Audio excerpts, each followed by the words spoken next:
新闻独家镜头要来关心台北士林区的文林路满面的单款满满时，有人举大旗雨伞来占位，直接伫咧路边做生意。摊贩讲，因为满面文化慢慢排斥，文化局特别温准人，会当伫遮摆一个市。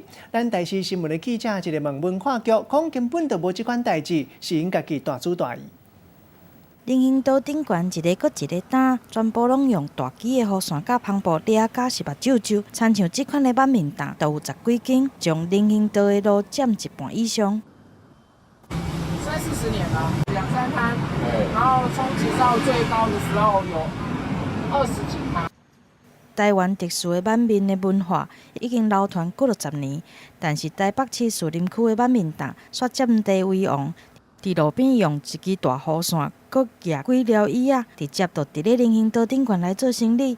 来问这个摊贩，因讲一切拢是文化局有认可。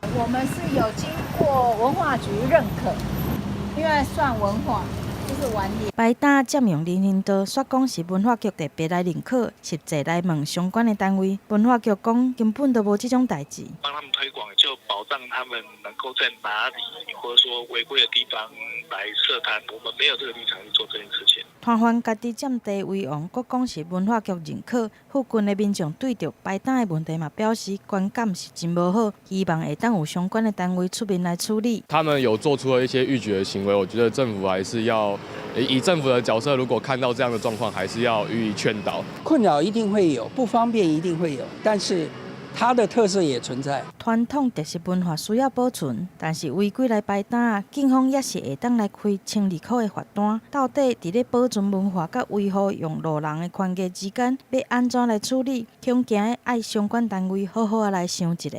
记者综合报道。